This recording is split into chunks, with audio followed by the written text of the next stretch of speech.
Good evening, hello and welcome to this edition of the India Development Debate.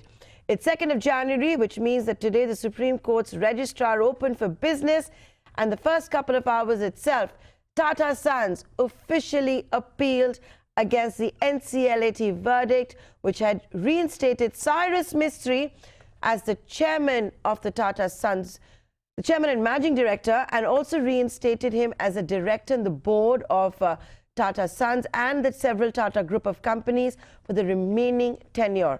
Basically, that's about 5 months' time. Tata Sons today moving the Supreme Court against that December 18th verdict, and in a strongly worded appeal, Tata Sons argue that the NCLAT's order was inconsistent with the annals of corporate law, has set out a dangerous legal precedent. Tata Sons' move comes just days ahead of the TCS board meet on January 9th. Remember, with the reinstatement of Cyrus Mistry being ordered by the NCLAT, chaos has been the buzzword with the Tata group of companies trying to figure out the move ahead. It's going to be earnings season soon. On January 6th is when the Supreme Court fully reconvenes, and the expectation is that we will see a mentioning or an early hearing on this matter.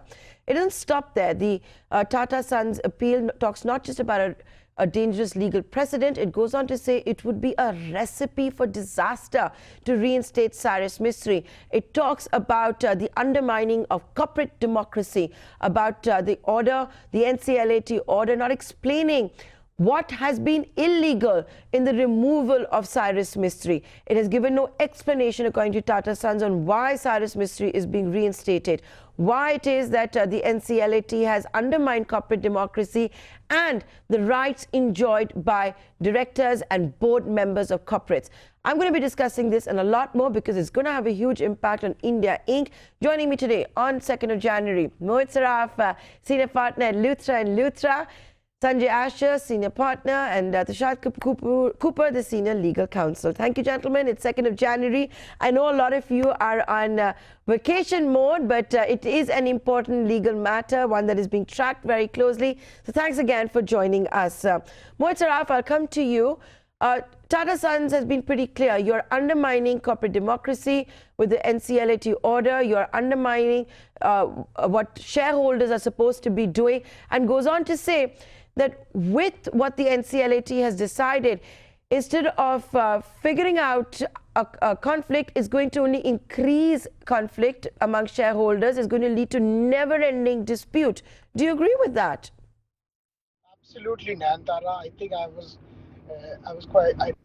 I reacted to this judgment within few minutes of this judgment coming out, and actually it does change the entire codified Companies Act, and therefore if a foreign investor or domestic investor is buying into a company with 26% or 51% or 74%, it means nothing really. That any court can look at it and start looking at fairness and change the rights. So I would say really this is a pretty disturbing order, and I would agree with most of the contention raised by Tatas that it undermines corporate law, it undermines democracy, a democratic process of shareholders, it undermines governance at the board level, where board of directors have fiduciary duties. So these are very, very significant issues, and therefore this is just not Cyrus Mistry issue, but this is the entire corporate India issue. Every investor investing into company, they pay a lot of price to buy a majority, and if their control can be diluted by NCLAT or by different courts, they would be very nervous of. So I would say clearly I agree, and I think this requires an urgent appeal. And entire corporate India, I would say, we work with so many transactions, and we've got so many queries, people nervous about that they paid high price to get into majority, and trying to understand that can the court look into the process, best interest of the shareholders, and the directors have fiduciary duties. And mens rea, intention, has no value except in case of fraud. So I would say the courts have really erred in the judgment. L&L setting the stage. Sanjay Asher, if I could come to you now. Tata Sons doesn't just talk about how what the NCLAT has done is, against corporate democracy, against the shareholders, against the spirit of the corporate law and all of that.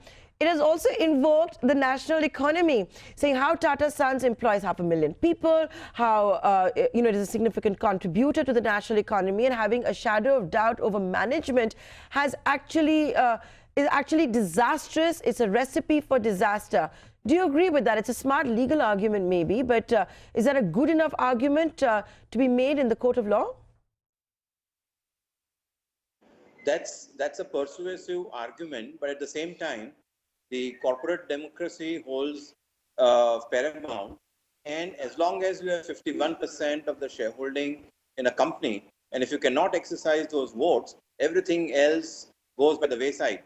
So the point here being, if you are not honoring the 51% shareholder, and if you're not honoring 51% of the voting power, then as Mohit Saraf explained, as to what is the importance, and it shakes up the entire corporate democracy and confidence in Indian corporate law. Why would one then want to take majority control of majority shareholding in the company? And at the end of the day, you are not sure that the minority shareholder may plead anything, and suddenly you see that you cannot appoint or remove majority directors. So yes, it is a big blow to the corporate India, to the arguments on employment, persuasive argument, but the legal argument is 51% shareholding. This is a persuasive argument, is a view coming in from Sanjay Asher. Tushaad Cooper, if I could come to you, something else that Tata Sons has done is a very strongly worded appeal in which it says also that the NCLAT has been wrongly influenced by incorrect factual information, which is that Cyrus Mistry and the SP group invested 1 lakh crore rupees, where it is actually below 70 crore rupees, and they have received dividends of almost 872 crores since 1991. It's a very strong argument to make, and to say that an appellate tribunal body has actually looked at incorrect facts, it's a very strong argument to make. And, as an Indian today, I want to know, how can the NCLAT be influenced by wrong facts? It's not too difficult to understand as to how the NCLAT could have been influenced by wrong facts theoretically, because if wrong facts were placed before it and were either not controverted or were not controverted effectively, or were perhaps not pressed, and the NCLAT has come to the conclusion on its own basis, then of course the NCLAT could have rendered the decision based on the investment of the SP group. But in my view, I'd like to take a slightly different view to the verdict of the NCLAT, which the other panelists have taken. The NCLAT verdict comprises of 3 distinct aspects. On the first aspect, which is what the panelists have dealt with, is the issue of corporate democracy and the right of the majority of shareholders to choose who the directors should be. I fully endorse their views that the corporate principles of corporate democracy must prevail, and therefore the majority had every right in their exercise of discretion to seek his removal. What the NCLAT, however, seems to have done is to invoke the principles of oppression and mismanagement, which is the second aspect which the NCLAT judgment deals with, and has found that there are acts of oppression and mismanagement in the governance of Tata Sons. It also comes to a conclusion, and this is related to the question of the investments by the SP group, that effectively the SP group and the Tatas were partners in a joint venture in respect of Tata Sons. And having come to such a conclusion, whether right or wrong, I cannot opine because I don't know the material that was placed before the NCLAT to arrive at such a decision. But the NCLAT appears to have come to a decision that they were in the that this contribution of the SP group rendered it an effective partner in the enterprise, and therefore the acts of the Tata group in seeking to remove Mistry as a director and as the chairman of the Tata Sons was therefore wrong. I am not sure whether the NCLAT was correct in coming to his decision that the removal was wrong, but it seems to have gone more on the manner in which Mr. Mistry was removed, which it found was oppressive, which it found was violative of good corporate governance, etc., etc. And therefore, as a consequence of coming to that conclusion, as a sequitur thereto, directed the reinstatement of Mr. Mistry. I'm not sure even whether Mr. Mistry wants to continue as a director. He never sought that in his appeal, but the NCLAT seems to have passed that order. The third and more significant part of the order relates to the conversion of the company of Tata Sons from a public company into a private company, which the NCLAT has struck down. And that, I think, would be of significant grievance on the part of Tatas, and obviously a significant benefit to the Mistry camp. And I think that that is also something which the Tatas would be aggrieved by and would seek to press.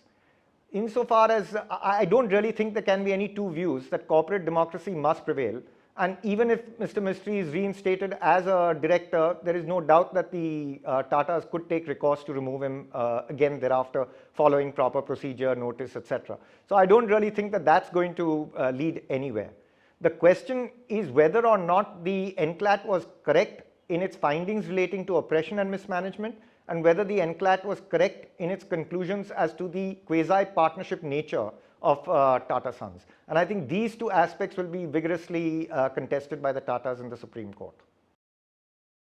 Yeah, they have, of course, contested all of these points. And, let me just go across to what to Mohit Saraf on a point that Tushaad Cooper has just made. He's taking a slightly different opinion from you, Mohit Saraf. But the fact is that Tata Sons, in its appeal today, and it's put out a public statement earlier, and even today it says that NCLAT has given and reinstated Cyrus Mistry as a chairman when Cyrus Mistry himself, in written submissions before the Bombay NCLT, had abandoned that. So I'm going to ask you something that I asked Tushaad on a different point. How can the NCLAT do that? On what basis? I think that's something that investors, the legal community, Indians will want to know.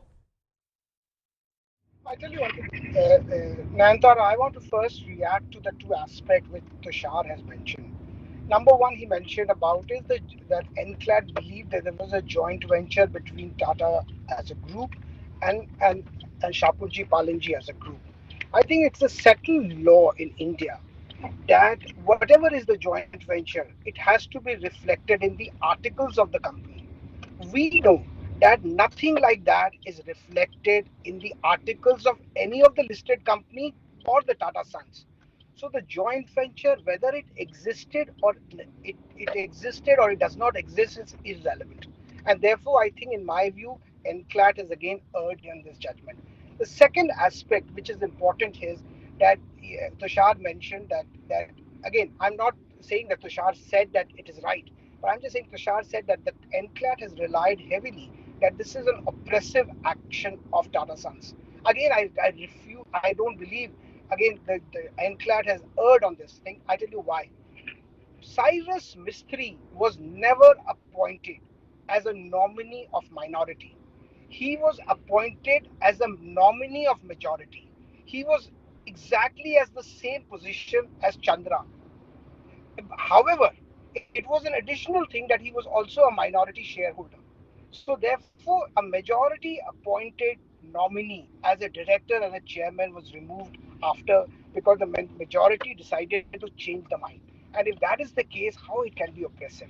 That's the second thing. The third thing, again, the issue which came out was that the quantum of investment was very important, which NCLAT has looked at it. Look at it, Reliance. Look at HDFC Bank. These are companies with market cap of 5 lakh crore to 7 lakh crore. Now, if anybody buys 10% of this company, are you trying to say that the NCLAT will change the entire corporate governance rules, majority rules, because the investment is 1 lakh crore?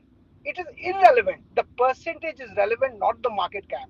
And absolutely, Tata is right in saying that what they've invested is a very small amount, and this was irrelevant because this issue of quantum of investment has been relied by NCLAT I think it is probably right that Tata Sons is putting this fact also in front of NCLAT, that by the way they never invested the amount which you are believing they invested. They invested a small amount, and therefore the rights which you are guaranteeing is way beyond what they invested. But actually, the law does not care about investment. The law only care about right, and therefore, in my view, this again is a bad precedent. And now going back to your question, that if somebody is not even asking Mohit, I to take be your point. reinstated. I take your point. You answered on everything else that Tushad said, and you missed out what I said. So, Tushad, if I could come to you now, and I want to raise another point, which is crucial here. We go to courts to resolve fights, right? To resolve disputes. It's when you can't fix it, you go to a court in a dispute. So, the allegation that Tata Sons has made, where this verdict is going to lead to never-ending conflict and never-ending dispute between shareholders. A persuasive argument to basically say it is absolutely unacceptable. And the second point, that you can't have a shadow of doubt over the management of important, crucial entities, many of them which are listed, which employ 500,000 people, contribute to the national economy. And that's not a bad argument. 9th of January, TCS is supposed to meet a board. It can't meet unless it knows whether Cyrus Mistry is to be inducted as a board member or not.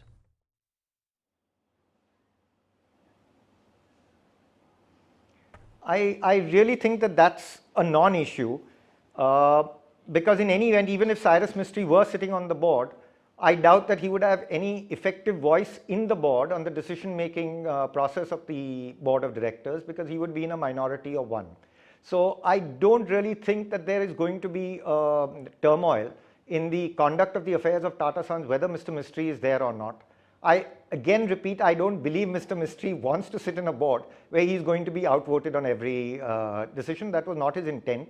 You rightly said he never even sought for it, but the NCLAT has granted it. So I don't even really think that he's going to push vigorously for his reinstatement on the board in the Supreme Court. So that, in my view, is not likely to be too much of an issue.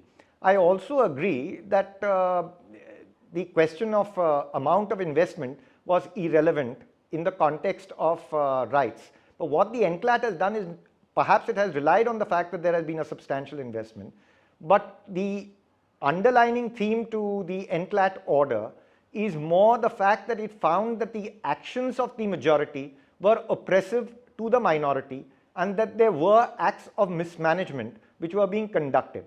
Now, I'm again saying I'm not sure whether those allegations are correct or whether they are unfounded.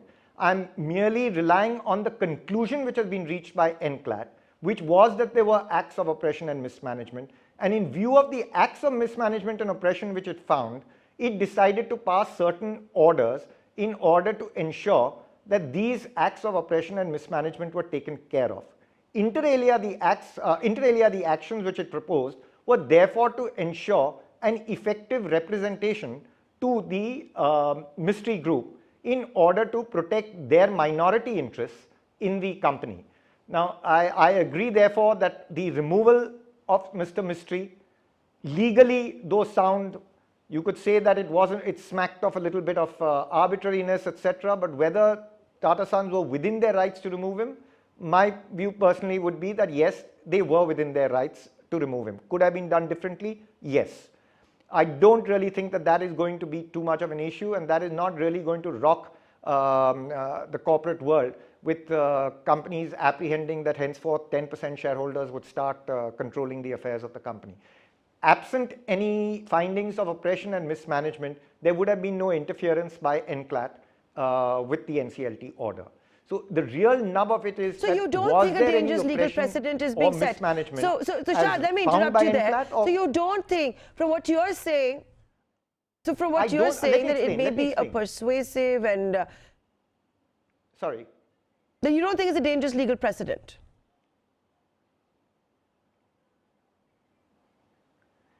It is, look, it's a dangerous legal precedent if you take it in isolation and say the NCLAT has laid down that it is permissible for a tribunal to insist on who should sit on a board of directors and who should not sit on a board of directors.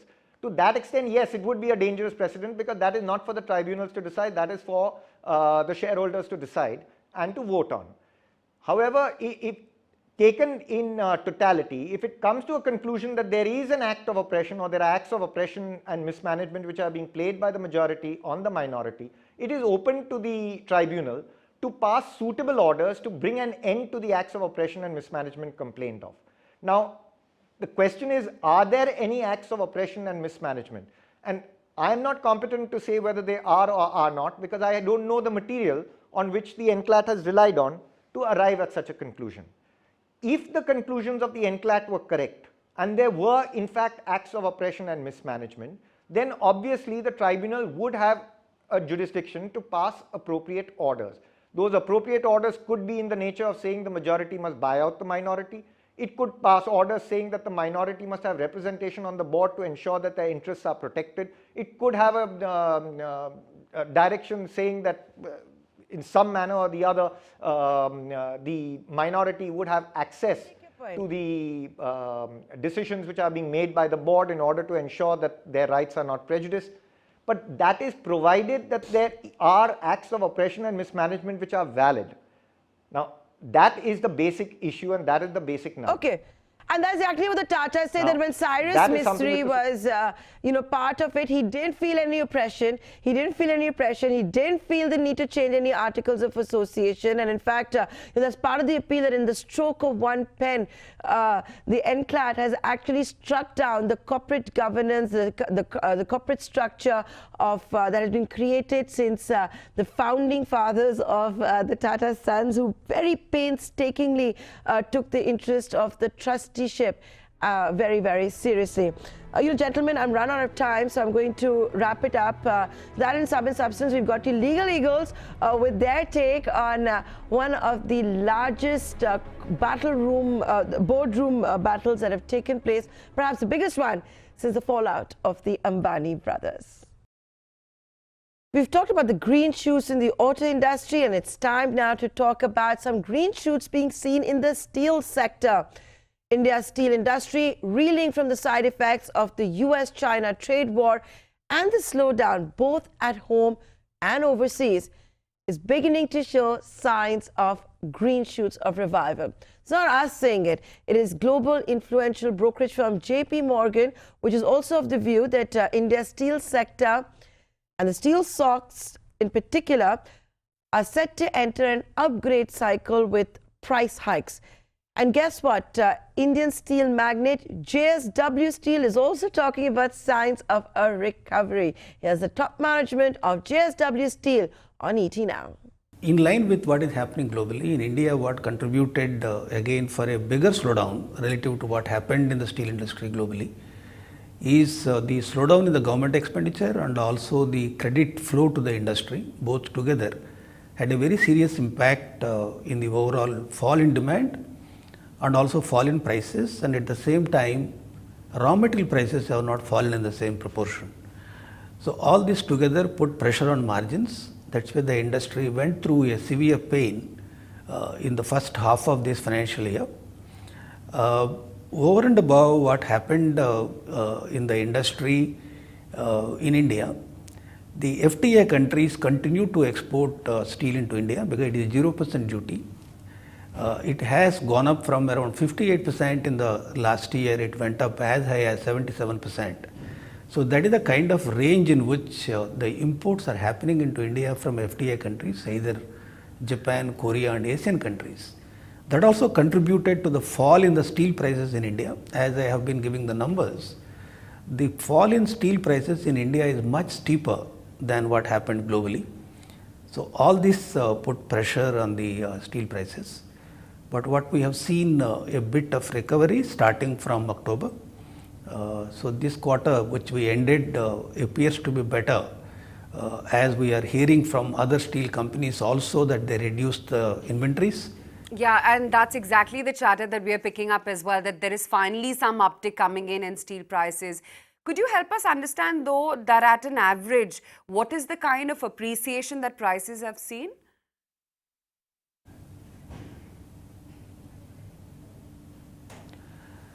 Prices started going up from November 2019. Otherwise, the domestic prices are at a discount to the landed cost of imports in India.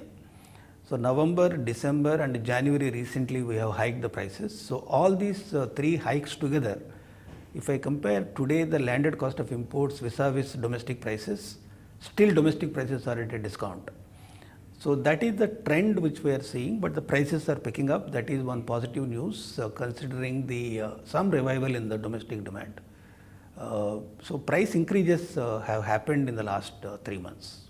Will the buyers accept this increase in price? Because previously when you tried to increase prices in the month of September and August, there was resistance which was coming really at the buyer level.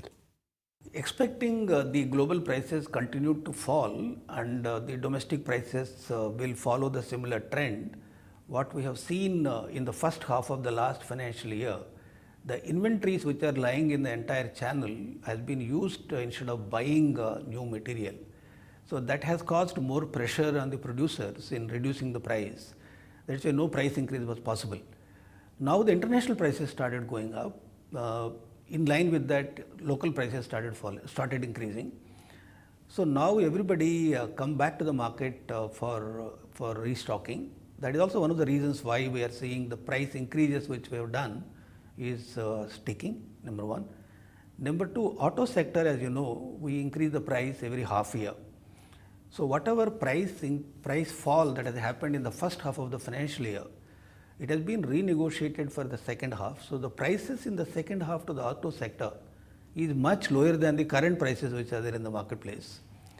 So this is also one of the reasons why the price increase other than auto sector will be better in the second half of this year over last year, because nobody is expecting global prices will fall below these levels. So in line with that, the local prices also will increase.